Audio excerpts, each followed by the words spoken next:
नमस्कार, स्वागत करती हूं आप सभी का भारत 24 पर। मैं हूं आपके साथ पूर्णिमा मिश्रा। यूसीसी को लेकर लगातार चर्चा चल रही है और यह कहा जा रहा है कि उत्तराखंड देश का ऐसा पहला राज्य है जो यूसीसी को लेकर एक नजीर बनकर उभरकर सामने आ रहा है। लेकिन ऐसे में कांग्रेस का पक्ष इसको लेकर क्या है? उत्तराखंड के पूर्व मुख्यमंत्री हरीश रावत जी इस वक्त हमारे साथ एक्सक्लूसिव जुड़ चुके हैं। बहुत बहुत स्वागत करती हूं हरीश रावत जी आपका भारत 24 पर। Thank you. पहला सवाल हरीश रावत जी इसी के साथ करना चाहूंगी कि क्या आपको भी ये लगता है कि पूरे देश के सामने एक बड़ी नजीर के तौर पर उत्तराखंड राज्य बनकर उभर रहा है? यूसीसी को लेकर चर्चा हो रही है और सरकार उसको जल्द लागू भी कर देगी कानून का रूप लेने के साथ ही। देखिए, यूसीसी को हमको समझना पड़ेगा। इसका नाम ही यूनिफॉर्म सिविल कोड है और हमारे संविधान के directive principle of state policy में ये बात कही गई है कि एक आदर्श स्थिति होगी जब देश के अंदर एक ही नागरिक संहिता होगी और उसको बनाने के लिए केंद्र सरकार से कहा गया है कि आप सहमति पैदा करें। अब केंद्र सरकार इस दिशा में बढ़ी, उसने लॉ कमीशन से सिर्फ सुझाव मांगे। लॉ कमीशन ने उनको सलाह दी कि अभी ये संभव नहीं है और उन्होंने बहुत सारी ऐसे पॉइंट रेज किए जिसके कारण इसके लिए उन्होंने कहा कि उपयुक्त समय नहीं है। क्योंकि भाजपा के अपने पुराने एजेंडे में, जनसंघ के दिनों के एजेंडे में ये सम्मिलित था, इसके आधार पर वोट मांगते रहे थे, तो केंद्र सरकार ने टोकनिज्म का सहारा लेने के लिए, एक प्रतीकात्मकता का सहारा लेने के लिए उत्तराखंड को छांटा, इस छोटे से राज्य को छांटा और यहाँ के मुख्यमंत्री भी सहर्ष इस बात के लिए तैयार हो गए और उन्होंने एक कमेटी का गठन कर दिया। उसकी ड्राफ्ट रिपोर्ट आई है और ड्राफ्ट रिपोर्ट के आधार पर आप तो विधेयक पेश हो गया सदन के अंदर। तो इसमें हमारा मानना ये है कि आप यूनिफॉर्म सिविल कोड एक राज्य का अलग नहीं हो सकता, टुकड़ा टुकड़ा कोड नहीं हो सकता है। ये यूनिफॉर्म सिविल कोड है तो ये सारे देश के लिए एक होना चाहिए था। इसमें केंद्र सरकार को पहल करनी चाहिए थी। इससे कई तरीके की विसंगतियां खड़ी हो जाएंगी। और एक नंबर दो, इसकी आड़ लेकर के मान लिया जिस तरीके से आज उत्तराखंड ने यूसीसी का विधेयक पेश कर दिया और कल पारित भी हो जाएगा क्योंकि उनके पास बहुमत है, तो यदि कल कोई और राज्य भी इसी तरीके का कानून लेके आता है और वहाँ की 2-3 कम्युनिटीज़ में से किसी एक कम्युनिटी को अपना वोट बैंक बनाने के लिए वो उनको संरक्षण देता है और दूसरे कम्युनिटी के हितों पर चोट करता है, तो इससे उस राज्य के अंदर अशांति पैदा होगी। लेकिन हरीश रावत जी, आपको ऐसा क्यों लगता है कि 8% आबादी पर हमला कर रही है इस वक्त उत्तराखंड की सरकार? एक सेकंड, आप इसको इस तरीके से समझने की कोशिश करिए कि मणिपुर के अंदर मैतेई और कुकीज़ के बीच में इस समय बड़ा भारी क्लैश है जो पूरे देश को देश के चिंता का कारण बना हुआ है। कल मैतेई डोमिनेटेड गवर्नमेंट कुकीज़ के पर्सनल लॉज में, कुछ ट्रेडिशंस में इंटरफेयर करने के लिए कोई कानून बना देती है और कहती है हम तो यूनिफॉर्म सिविल कोड ले आए हैं, जो मैतेई का है वही कुकीज़ का भी होना चाहिए। या कहीं और इस तरीके की स्थितियां आती हैं, तमिलनाडु में आती हैं, कहीं और आती हैं, क्योंकि वहाँ भी समाज के अंदर, यहाँ तक कि हिंदू समाज के अंदर ही विरोधाभासपूर्ण प्रथाएं हैं। तो उन प्रथाओं में एक प्रथा को संरक्षण देने के लिए, एक की प्रथा को संरक्षण देने के लिए यदि दूसरे के ऊपर उसका असर पड़ता है तो ये देश के अंदर जगह जगह कई तरीके के विभ्रम पैदा करेगा, कई तरीके की दिक्कतें खड़ी होंगी। इसलिए यदि आप गंभीर हैं, केंद्र सरकार गंभीर है, तो वो जो है सेंट्रल लॉ लेकर के आए इसके विषय में और सेंट्रल लॉ को लागू करे। उनको किस बात की चिंता है? किस बात की चिंता है? और एक राज्य को, अब राज्य की स्थिति ये है, हमारे 2-3 कंसर्न हैं। पहला कंसर्न तो हमारा ये है कि ये केवल हमारे राज्य के सीमा में लागू होगा हमारे नागरिक जो बाहर हैं या बाहर जाएंगे वो इस कानून से गवर्न होंगे या दूसरे कानूनों से गवर्न होंगे।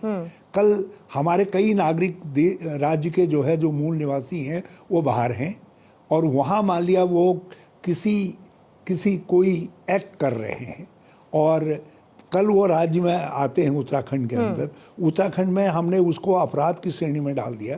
जैसे लिव इन रिलेशनशिप का मामला है, कोई व्यक्ति दिल्ली के अंदर कोई उत्तराखंड का नागरिक लिव इन रिलेशनशिप में है और वो किसी शादी ब्याह के लिए उत्तराखंड में आता है अपने रिश्तेदार के वहाँ और तो हरीश रावत जी, मैं आपके कंसर्न समझ रही हूँ और ये कंसर्न्स दो पहलुओं पर आके जाने चाहिए सब। बिल्कुल मैं अग्री करती हूँ आपकी बात से, लेकिन स्टेट की जो स्थितियां होती हैं हरीश रावत जी, इसको समझना और समझाना दोनों चीजें पड़ेगी। वो ऑफेंस जी वो ऑफेंस माना जाएगा।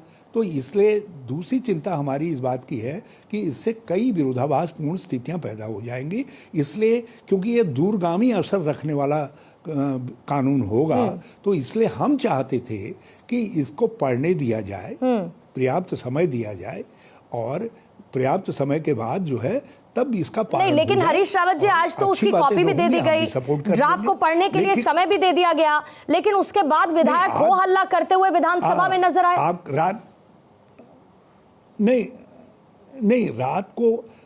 को आप नहीं दे रहे हैं, आप सुबह दे रहे हैं। विधेयक पेश करने के बाद उसको डाल रहे हैं लोगों के मोबाइल में और कह रहे हैं तत्काल इस पर बात करो। जो 700-800 पृष्ठों की रिपोर्ट बताई जा रही है, 253 पृष्ठों का जिसका विधेयक है, तो उस विधेयक पर क्या ऑटोमेटिकली कोई नहीं, लेकिन उसको बिना पढ़े सर, बिना पढ़े उसको, मैं ये मानती हूँ कि चलिए 700-800 पन्नों का ये पूरा का पूरा ड्राफ्ट है, इसको पढ़ने के लिए पर्याप्त समय आपको नहीं मिला और आपके जो कंसर्न्स हैं मैं उनको भी समझती हूँ और इसके साथ साथ मैं ये भी समझती हूँ कि हर एक राज्य की अपनी अपनी परिस्थितियां हैं, लेकिन उसके बावजूद, पूरा ना पढ़ने के बावजूद सरकार पर हमलावर हो जाना, ये कहना कि 8% को टारगेट करने वाली सरकार ये है जिसको लेकर यूसीसी लेकर आ रही है।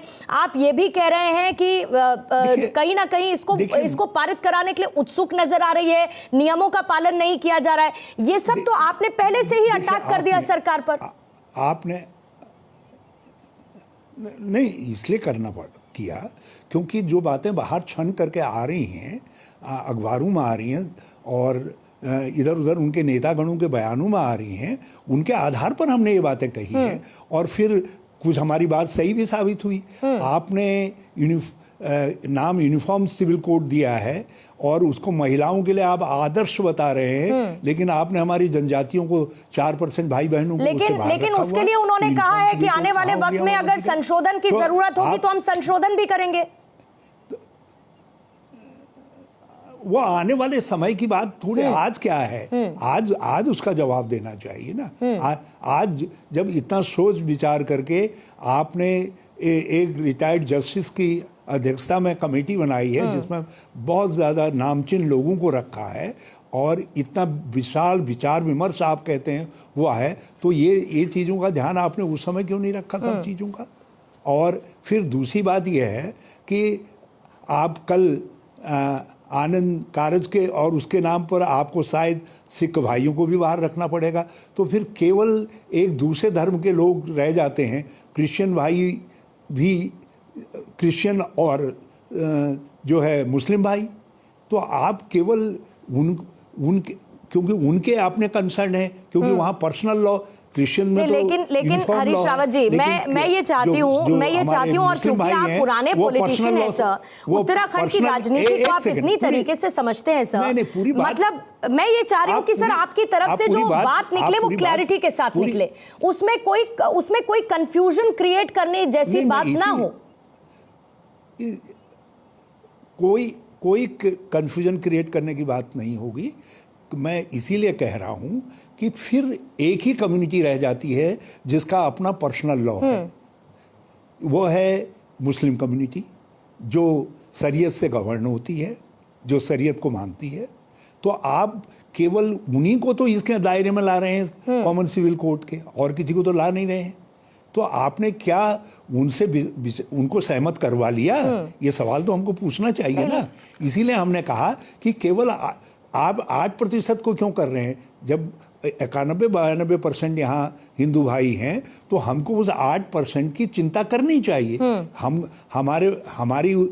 हमारे ट्रेडिशन इतने उदार होने चाहिए कि हम उन भाइयों आप समझिए सर, मैं ये कहना चाह रही हूँ सर, आपने ये सरकार क्लियर नहीं कर रही है कि उनकी भावनाओं का आपने कहा कि 8% को टारगेट कर रही है, लेकिन आप मुझे ये बताइए कि शादी को लेकर, तलाक को लेकर, जमीन के अधिकार को लेकर, इसके साथ पति पत्नी उनके बराबरी के अधिकार को लेकर, लिव इन रिलेशनशिप को लेकर जो डिक्लेरेशन है, ये तो सर सब पर लागू होंगे ना, इसमें तो कोई एक्सेप्शन नहीं है। फिर चाहे वो हिंदू हो, फिर चाहे वो मुस्लिम हो, चाहे सिख हो, फिर चाहे वो ईसाई हो, इनके लिए एक देश एक कानून पर हम एक कंसेंसस पर क्यों नहीं पहुंच पा रहे?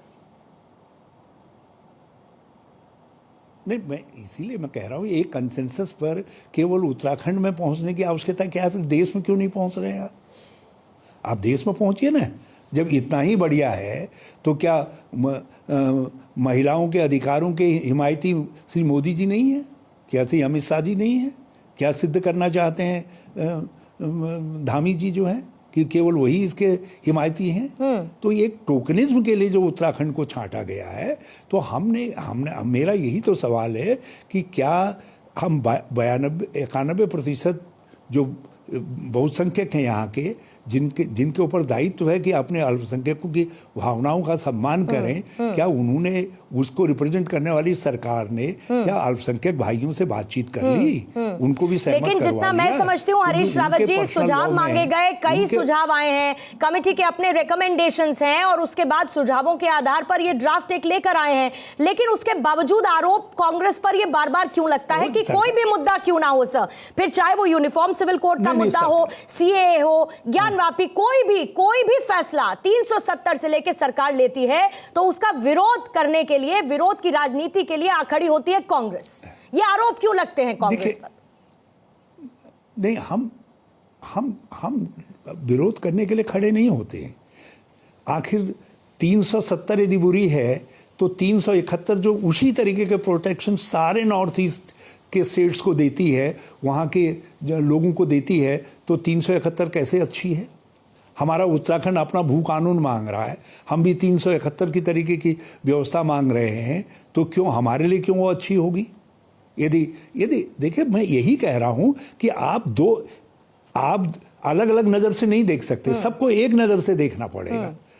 तो 370 में आपने केवल कश्मीर को आपने उसको टारगेट किया और इससे कोई शांति नहीं आई। अभी भी कश्मीर के अंदर आतंकवाद है, अभी भी हमारा खून वहाँ बह रहा है, लेकिन हमारे लोगों का बलिदान हो रहा है। तो हमारा मानना यह है कि आप केवल अपने राजनीतिक वादे को पूरा करने के लिए ऐसा कानून मत करिए जो वहाँ के ये भय और भ्रम दूर कैसे होगा? लेकिन अब 370 वाला मामला, भय और भ्रम, ये दोनों चीजें दूर करने की जरूरत है। भय नहीं क्रिएट कर सकते ये कहते हुए कि मणिपुर जैसे हालात हो जाएंगे, अशांति हो जाएगी। भ्रम नहीं पैदा कर सकते कि सिर्फ 8% को टारगेट कर रहे हैं। अब आप का लीजिए, आप सीएए का लीजिए। सीएए यदि इतना ही अच्छा था तो राज्यसभा ने भी पारित कर दिया, लोकसभा ने भी पारित कर दिया, आप लागू क्यों नहीं कर रहे हैं? कोई चिंता तो है? सब वजह आप भी जानते हैं कि वो अभी लंबित क्यों है। यूसीसी लागू करने की बात, जो कानून लंबित है आप चाहते हैं कि उसको जल्दी पास करें, जो कानून लागू हो रहा है आप कहते हैं कि उसमें बड़ी जल्दबाजी है सरकार को। नहीं, मैं ये कह रहा हूं कि आपने सीएए इसलिए लागू नहीं किया क्योंकि आपको उससे देश के अंदर जगह जगह जो है, यहाँ तक कि नॉर्थ ईस्ट के राज्यों में कई ट्राइब्स में, कई सांस्कृतिक सोशल ग्रुप्स में ने उसका विरोध किया, तो आप चिंतित हो गए उससे, तो आपने सीएए लागू नहीं किया। हम ये कह रहे हैं कि ये यूसीसी में भी आप सबको सहमत करवा लीजिए।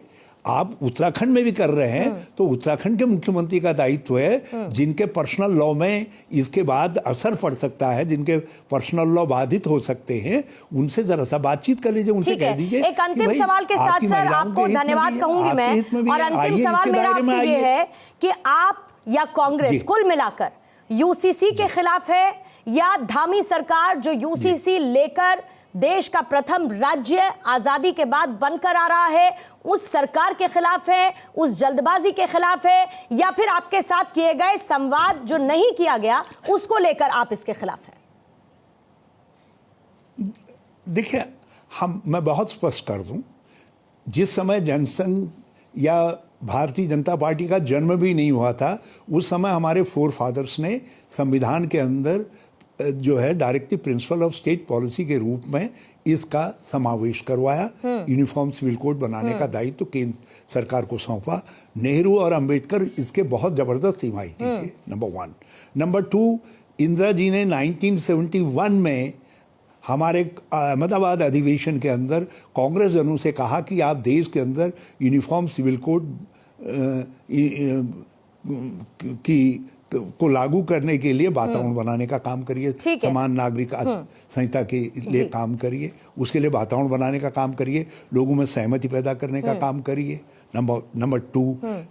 नंबर 3, हमारा जो विरोध है वो इस बात को लेकर के नहीं है कि ये सही गलत, हम ये कह रहे हैं कि आप इसको केंद्रीय कानून के रूप में लाइए। ठीक है सर, आपका संदेश बहुत क्लियर और लाउड है, लेकिन इसके साथ साथ सर सरकार बीजेपी ये भी कह देती है कि अगर इतनी ही पहल कांग्रेस ने की थी तो 70 सालों से ज्यादा का लंबा इंतजार आखिर यूसीसी को लेकर करना क्यों पड़ा, और जब संविधान में समान अधिकार की बात अब एक राज्य सरकार कर रही है तो उस पर आप विरोध की राजनीति क्यों कर रहे हैं? बहुत बहुत शुक्रिया हरीश रावत जी हमारे साथ जुड़ने के लिए और इस मुद्दे पर एक्सक्लूसिव बातचीत करने के लिए। Thank you so much sir.